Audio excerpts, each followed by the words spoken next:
가물었는데 요 며칠 새 전국적으로 비가 많이 내렸습니다. 오늘 제가 소개해드린 이 열왕기상 본문도 한번 보십시오.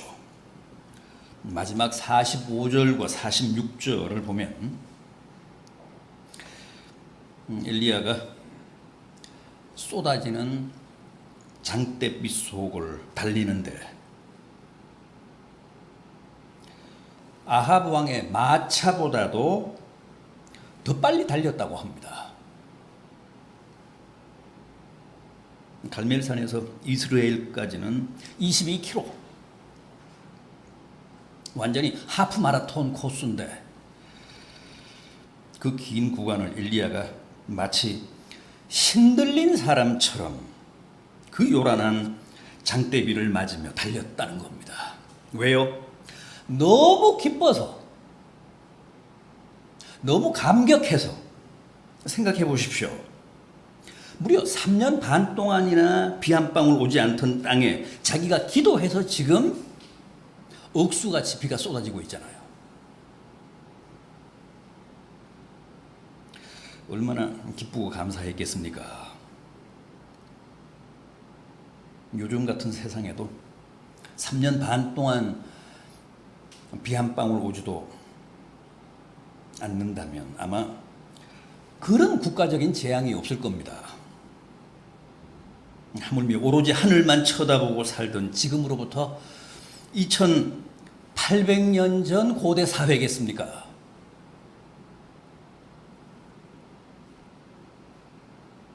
그런데 자기가 갈멜산 꼭대기에 올라가서 하나님께 기도해서 지금 엄청난 폭우가 쏟아지고 있으니 그 감격이 얼마나 크고 남달랐겠습니까?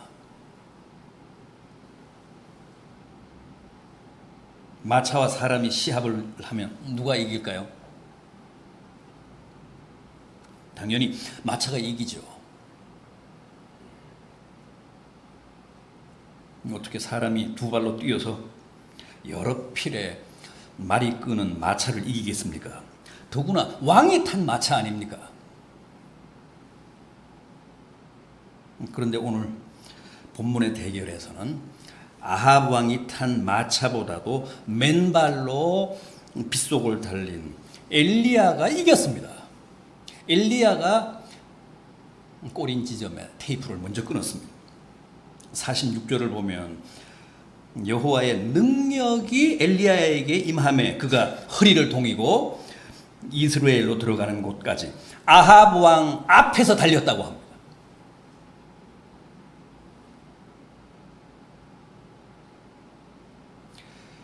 자, 그렇다면 엘리야는 대체 어떻게 기도해서 그런 위대한 응답을 체험했을까요?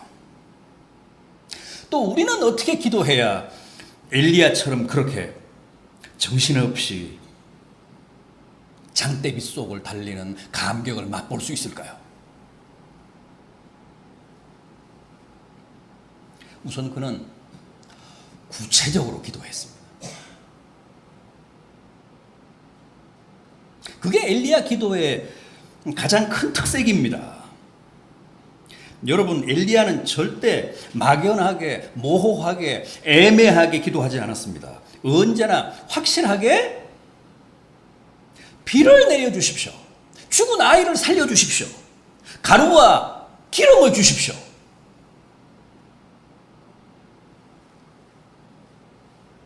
그렇게 구체적으로 기도했습니다. 늘 말씀드립니다만 기도는 그렇게 하는 겁니다. 기도는 그렇게 해야 합니다. 괜히 어정쩡하게 추상적으로 관념적으로 범우주적으로 기도하면 응답도 그렇습니다. 응답도 애매합니다. 응답도 모호합니다.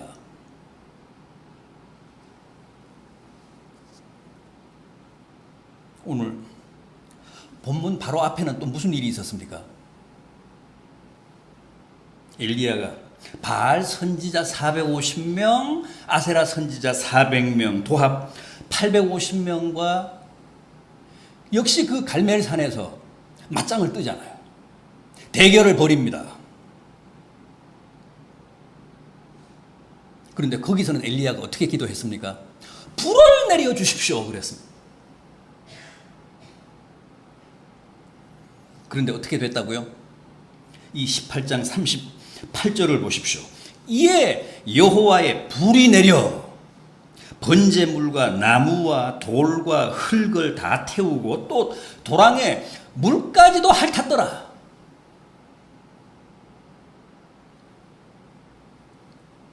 엘리야는 이렇게 불을 주십시오, 비를 주십시오 하며 언제나 자신의 필요를 콕콕 찍어서 주문했습니다. 우리처럼 중언부언하거나 횡설수설하지 않았습니다. 이건 달라는 건지 말라는 건지, 불을 달라는 건지 물을 달라는 건지, 시를 쓰는 건지 소설을 쓰는 건지,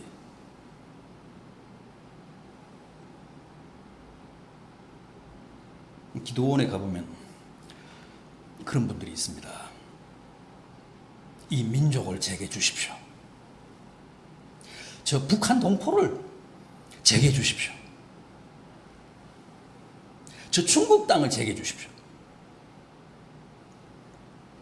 뭐 세계를 제게 주십시오.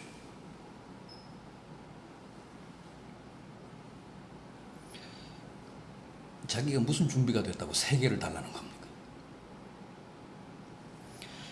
그건 다 허세고 잘난 체 하는 겁니다.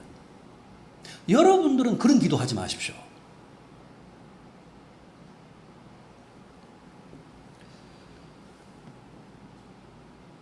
그런 기도는 아무나 드리는 게 아닙니다.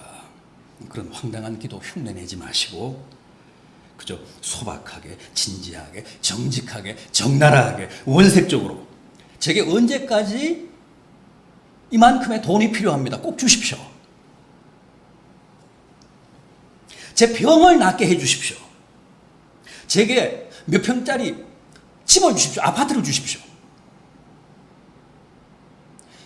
제게 무슨 대학을 들어가게 해 주십시오. 제가 누구를 사랑합니다. 꼭 결혼하게 해 주십시오. 그렇게 하십시오. 그게 기도입니다. 그렇게 하셔야 됩니다.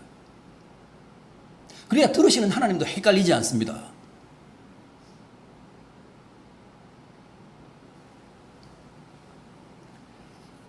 엘리야는 언제나 그렇게 기도했습니다. 우리처럼 시 쓰지 않았습니다. 불을 주십시오. 비를 주십시오.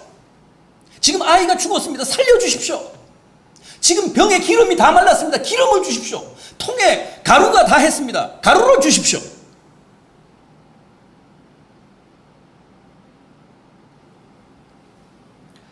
하나님이 그 기도 다 들어주셨습니다.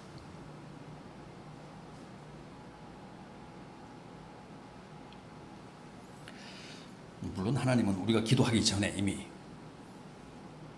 우리의 모든 사정을 다 아십니다. 내게 필요한 것들을 다 알고 계십니다. 그건 분명한 사실입니다. 그래서 어떤 분들은 굳이 그렇게까지 구체적으로 기도할 필요가 없다고 생각합니다.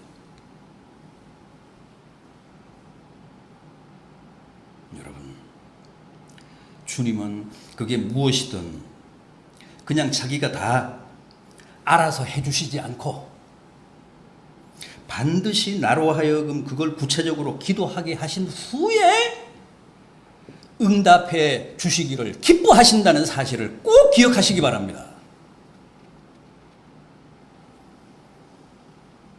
먼저 불을 구하게 하신 후에 불을 주시고, 먼저 비를 구하게 하신 후에 비를 주시고, 먼저 돈을 구하게 하신 후에 돈을 주시고, 먼저 나로 하여금 건강을 위해 기도하게 하신 다음에 건강을 주십니다.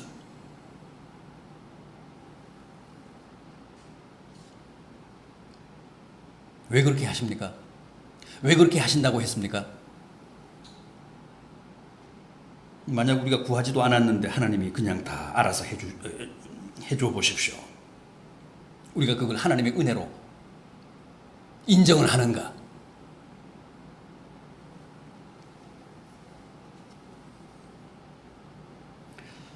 우리의 생존에 절대적으로 필요하기 때문에 하나님이 알아서 주신 공기와 햇볕에 대해 우리가 얼마나 감사합니까? 공기와 햇볕에 대해서 감사하는 사람 드물잖아요. 우리에게 꼭 필요하기 때문에, 필수적인 것이기 때문에 하나님이 우리에게 알아서 주신 건데, 그거 그냥 당연한 것으로 여깁니다. 자명한 것으로 여깁니다. 하나님의 은혜라고 믿으며 감사하는 사람은 없습니다. 우리의 구체적인 기도 없이 하나님이 알아서 거저 주시면 다 그렇게 배은망덕하기 때문에, 하나님의 축복의 소중함을 깨닫지 못하기 때문에, 그걸 다 하나님이 내게 허락해 주신 축복이라고 믿을 사람이 없기 때문에, 반드시 우리로 하여금 먼저 기도하게 하신 후에 은혜를 베푸시는 겁니다. 인간은 사악해서 어떻게든 하나님의 은혜와 축복을 부정하고 싶어 합니다. 어떻게든 핑계를 대며 하나님의 은혜를 인정하고 싶어 하지 않습니다. 그래서 우리의 구체적인 기도 없이 하나님이 알아서 뭔가를 해주시면 그걸 하나님의 은혜로 믿고 감사하는 게 아니라 우연이나 재수로 돌립니다. 운이 좋았다고 합니다. 조상의 은덕으로 돌립니다. 제사 잘 지내고 조상의 묘를 명당에 써서 자손들이 지금 복받고 있다고 합니다. 따라서 주님은 반드시 우리로 하여금 먼저 구체적인 기도를 하게 하신 후에 응답하심으로써, 그게 변명의 여지가 없는 하나님의 은혜요 축복이라는 사실을 인정을 하고 하나님께 영광을 돌리게 하시는 겁니다.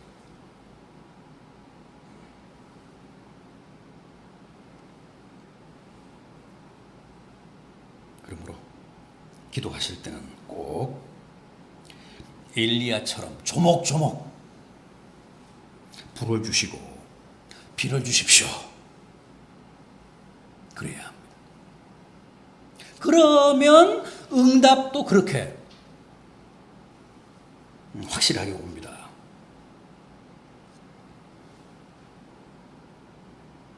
다음 엘리야는 간절하게 기도했습니다.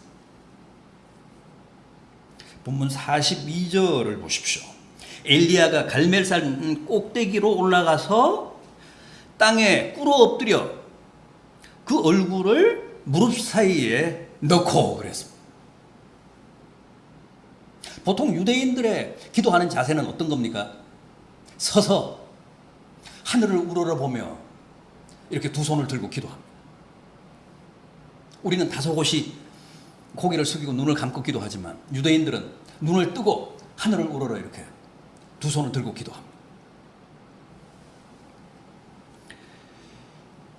그런데 오늘 본문에 나오는 엘리야의 기도하는 모습을 보십시오.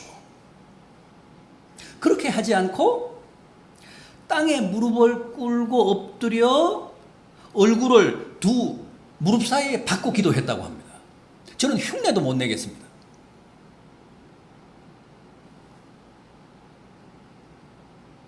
왜 이렇게 기도했을까요? 이건 뭘 뜻할까요? 그만큼 간절하게 기도했다는 뜻입니다.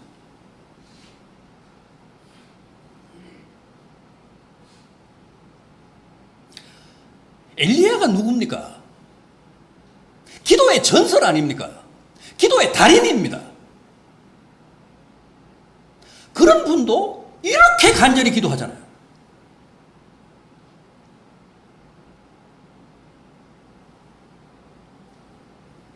주님도 이렇게 기도하셨습니다. 주님의 최후의 기도를 보십시오. 마지막 겟세마네의 기도를 보십시오. 누가복음 22장 41절 이해합니다. 무릎을 꿇고 엎드려 힘쓰시고 애써 더욱 간절히 기도하시니 땀이 땅에 떨어지는 핏방울같이 되더라.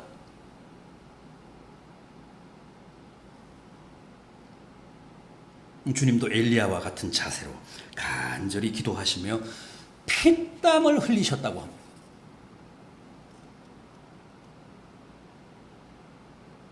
야고보서 5장 17절을 보면 엘리야의 기도에 대한 이런 평가가 나옵니다. 엘리야는 우리와 성정이 같은 사람이로되 저가 비 오지 않기를 간절히 기도한즉 3년 6개월 동안 땅에 비가 오지 아니하고 다시 비 오기를 간절히 기도한즉 하늘이 비를 주고 땅이 열매를 내었느니라. 성정이 같다. 이 말은 엘리야도 우리와 똑같은 사람이라는 뜻입니다. 그럼에도 그가 기도하여 비가 오지 않게도 하고 또 비가 오게도 했다며 그 비결이 어디에 있다고 지적을 합니까? 간절함에 있었다는 겁니다. 간절히 기도한즉 비가 안 오고 간절히 기도한즉 비가 오더라.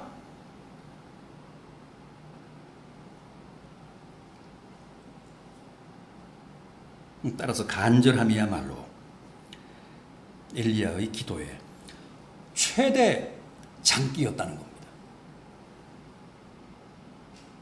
여러분, 기도는 간절함입니다. 금식 기도나 철야 기도도 하나님께 무슨 시위를 하자거나 하나님을 협박하자라는 뜻이 아닙니다. 내 간절함의 표현입니다.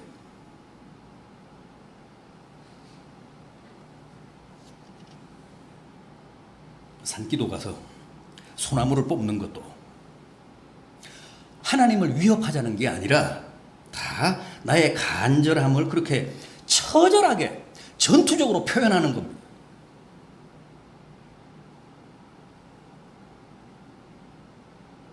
그런데 요즘 우리 기도에는 너무 간절함이 없습니다. 제가 그랬지 않습니까? 엘리야 같은 사람이 양 무릎 사이에 얼굴을 받고 기도했다면 우리 같은 사람은 아예 땅에 얼굴을 파묻고 기도해도 부족하지 않겠습니까?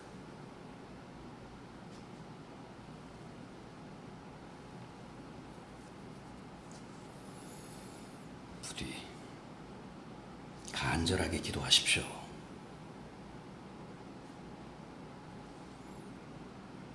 엘리야 같은 기도의 대가도 그렇게 간절히 기도해서 비로소 응답을 체험했다는 사실을 잊지 마시고 꼭 기억하시기 바랍니다.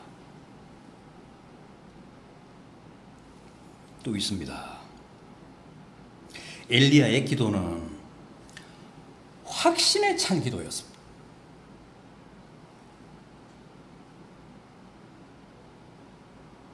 본문 41절을 보면 이런 말씀이 나옵니다.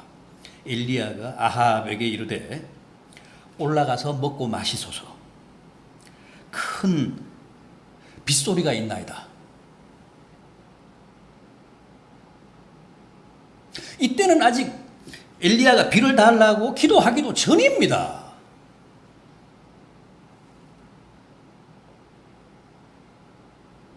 그런데도 엘리야는 이미 큰 빗소리를 듣고 있다고 합니다. 여러분, 믿음은 바라는 것들의 실상이요 보지 못하는 것들의 증거라고 했습니다. 엘리야는 미처 기도하기도 전에 이미 믿음으로 기도 응답을 받은 겁니다. 비도 오기 전에 이미 빗소리를 들은 사람입니다.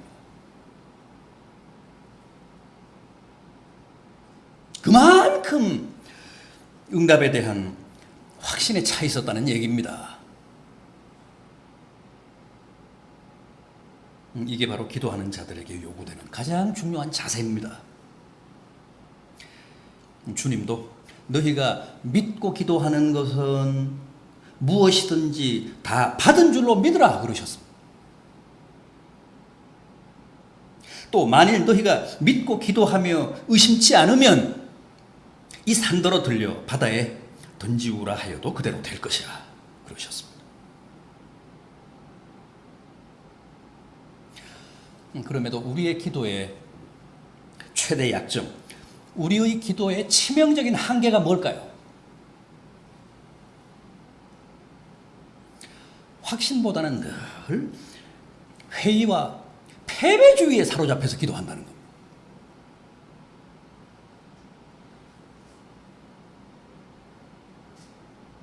정말 주님이 내 기도 들어주실까? 나 같은 사람이 무슨 기도를 해? 또 어떤 분들은 기도를 해서 만에 하나 응답이 되면 다행이고 응답이 안 돼도 어쩔 수 없다는 식입니다. 완전히 패배주의입니다.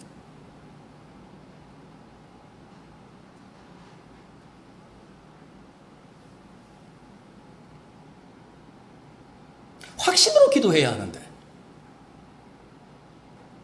종달새 아래에서 이미 종달새 소리를 들어야 하는데 갈멜산 꼭대기에 올라가서 기도하기도 전에 이미 빗소리를 들어야 하는데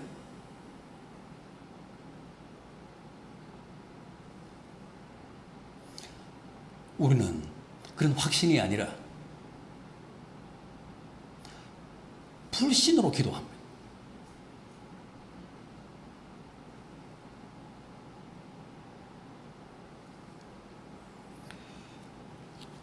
기억하십시오. 기도란 비를 위해 기도하면서 이미 빗소리를 듣는 것이다.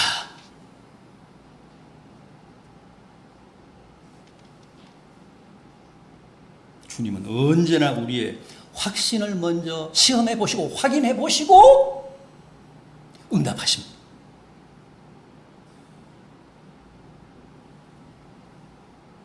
불신에 사로잡혀 있으면 아직도 응답을 받을 태세가 안 돼 있다는 겁니다. 응답을 담을 그릇, 용기가 준비가 안 됐다는 겁니다.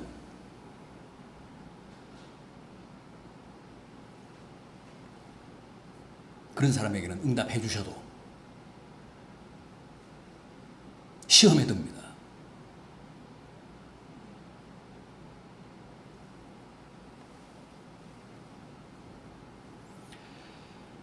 따라서 누구도 실수로 혹은 우연히 기도 응답을 받을 사람은 없습니다.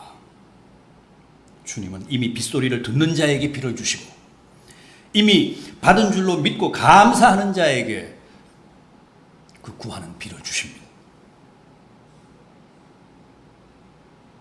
위대한 기도의 사람 엘리야의 기도는 늘 그랬습니다. 부디 확신을 가지고 담대하게 기도하셔서 올여름에는 여러분들이 바라고 원하시는 바를 꼭 이루십시오. 그래서 여러분들도 모두 이 여름 엘리야처럼 기쁨으로 감격으로 신나게 빗속을 다름질하는 성도들 되시기를 진심으로 기원합니다.